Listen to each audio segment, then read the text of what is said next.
and the All Indiana Podcast Network. This is the News 8 Daily 8 Podcast, a Wish TV News 8 update. Hello, I'm Jeremy Jenkins, and this is your News 8 Daily 8 Podcast for Tuesday, November 12th. We begin with the Delphi murders trial. In just over 5 weeks, Richard Allen will find out how long he could spend behind bars for the Delphi murders. Yesterday, the jury found Allen guilty of killing Abby Williams and Libby German almost 8 years after the girls were found dead. That verdict came after 19 hours of deliberation stretched across 4 days. News 8's Kyla Russell reports. I was about 6 feet from Richard Allen as that verdict came down. He showed little to no reaction, but his family certainly did. I watched as his wife and his mom cried as each count read out guilty.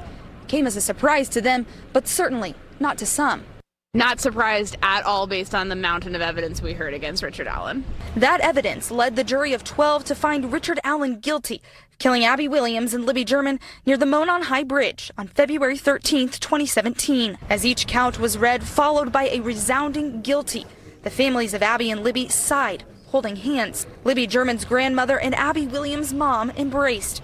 Words they've waited to hear for nearly 8 years. I imagine there's a certain sense of relief, but still sadness because nothing can bring these girls back after the horrific things that were done to them. The jury deliberated for about 19 hours in a 21-day trial, one of the most high-profile in the history of the state. They considered a mass amount of evidence. 64 people testified and 378 pieces of evidence were admitted. The evidence included a series of confessions where Allen admitted to killing the girls, confessions the defense called the result of psychosis from being held in solitary confinement after his arrest. They all had to agree. The judge asked each one of them if they agreed to a guilty verdict. Each one said yes. Sitting in that courtroom and listening to the prosecution methodically stack the bits of evidence against Richard Allen one by one until the stack became so very high it just seemed insurmountable. The jury was immediately taken back to their hotel in Lafayette, where they've been sequestered for nearly a month. The judge has kept a gag order in place. That means the family cannot speak to media. I watched as defense attorney Jennifer Auger comforted Kathy Allen and said it's far from over. Richard Allen will be sentenced December 20th at 9 a.m. Reporting here in Delphi, I'm Kyla Russell for Wish TV. WishTV.com or follow us on Facebook for updates. As the verdict came down, reactions poured out from a community of people who have followed each and every moment of this trial. iTeammate's Cody Fisher reports. It is very calm outside of the courthouse compared to just a couple of hours ago when this entire sidewalk was filled with people anxiously awaiting the verdict. That was the scene outside the courthouse as Wish TV reporter Kyla Russell told the crowd that the jury found Richard Allen guilty. With the verdict sinking in, people who live in Delphi tell us they're relieved. I just had a positive feeling that God was going to guide them in what direction they needed to go in. Because God was in this courtroom this morning with that jury. They couldn't make a harder decision. Not everyone outside the courthouse wanted this verdict. Despite that, we did not see any arguments over how things panned out. Now, the people of Delphi just want peace and healing. I could hope for nothing more than to see this town come back to one again. They protected this county, and now this county needs to heal. The next stage of the healing process will begin on December 20th, when Richard Allen will be back here in court for his sentencing hearing. Reporting in Delphi, I'm Cody Fisher for Wish TV, WishTV.com, and remember, follow us on Facebook for updates. When it comes to what's next, we checked in with attorney Mario Masalamani, a member of Wish TV's political team.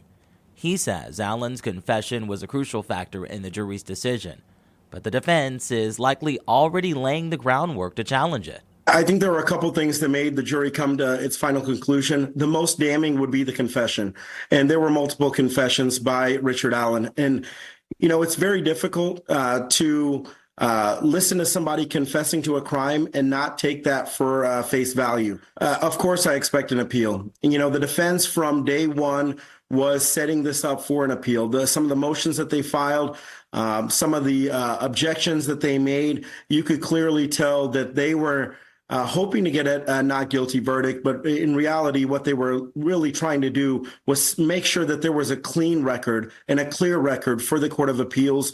So that way Richard Allen's appellate attorneys could file a proper motion and making sure that the record was clean. Richard Allen's sentencing is set for December 20th. He faces up to 130 years in prison. Let's talk sports now. The Butler Bulldogs men's basketball team is back on track after shaking off an early season loss. And the Stars were out at Hinkle Fieldhouse last night with big names like Caitlin Clark and Tyrese Halliburton in the crowd as Butler took on Western Michigan. It was a close game heading into halftime, but a powerful second-half dunk from Brazilian star Augusto Cassia helped the Bulldogs secure an 85-65 win. Butler will take on SMU this Friday at home. Last night, Coach Matt Painter and the Purdue men's basketball team were back at home, hosting Yale at Mackey Arena. Braden Smith was the star of the game, scoring a team-high 22 points, including a key first-half jumper. Purdue won 92-84, remaining unbeaten on the season. They'll face a big test at home this Friday against Alabama. And back to more news. A local wellness organization is shining a light on the health challenges that Black mothers face when it comes to accessing quality health care. The group is sharing new research and shedding light on these important issues. News 8's Brittany Noble reports. They really want to address the deep systemic issues surrounding Black maternal health. The CDC has research out, and they say that the maternal mortality rate for Black women is significantly higher than rates for white and Hispanic women. New research will be shared from Setting a New Standard of Care, the State of Black Maternal Wellness in Marion County. This report highlights the barriers that Black mothers face in assessing quality care. The Just Community founder and executive director, Dr. Nicole Carey, joins us today. I know it's bright and early, but you certainly have a mission on your heart to help the people here in Marion County. Tell me what you hope to get accomplished tomorrow. Well, thank you for being here. Tomorrow is really about opening a conversation around action. I think sometimes we hear these statistics. A Black woman is 3 times more likely to die in a pregnancy-related cause than a white woman. But what are we doing about it? And one of the things that I really want to bring to our community's attention is doula care. It was something that was transformative for me, and I know that can be very transformative for Black women across the city. And so this is a free event that everyone can come out to tomorrow afternoon. You will have some panelists that will be speaking. What's your hope tomorrow? Well, again, hoping to just rile up some community support for something that is so near and dear to my heart and so many women. Doulas are trained professionals that nurture, that support, that can advocate for us. So I know we're going to have legislators that are going to talk about policy that we could bring to this legislative session to bring more funding to this important cause. We're also going to talk about how in workplaces, professionals can take care of pregnant women in a different way and really support this cause that is an urgent healthcare crisis in our city. Well, if you want to get more information about this event happening at the AMP tomorrow afternoon, go to our website, wishtv.com. I'm Brittany Noble for Wish TV, wishtv.com, or follow us on Facebook for updates. Let's talk weather now. The seasonable temps are back. Storm Track 8 says you can expect some sunny and much cooler conditions today. Meteorologist Tara Hastings has your News 8 Daily 8 forecast. We're going to be seasonable today, where we should be for this time of year, both in the morning and in the afternoon. But overall, I mean, I don't see any big signs that, hey, winter's here, right? You know? I'm okay with that, honestly. I don't know. Slowly work our way into that, right? Yeah, we've got temps in the 30s this morning. Let's take you out the door right now. We have a little bit of cloud cover as well. We had daybreak officially at 7:27, so just a couple of minutes ago. And we are seeing a deck of clouds moving in across parts of central Indiana, including the northeastern half of the state right now. 38 degrees in Indianapolis. Northeast winds at 8 miles per hour. That is creating a wind chill, or feels like temperature at this hour, right around the freezing mark.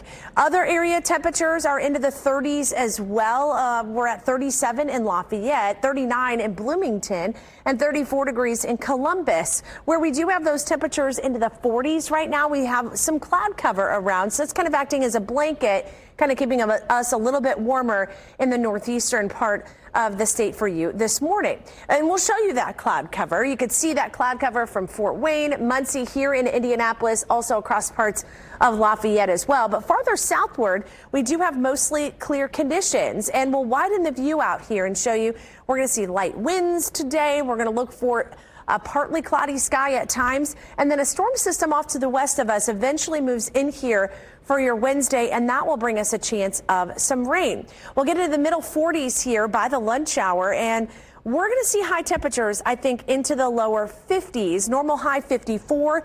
We'll get up to about 52 degrees later this afternoon. We'll talk much more about those rain chances, all coming up in my 7-day forecast. To get a peek at Terra's full forecast, just head over to wishtv.com, or you can download the Wish TV StormTrack 8 app. And don't forget to check out our StormTrack 8 weather blogs. This has been your News 8 Daily 8 podcast for Tuesday, November 12th.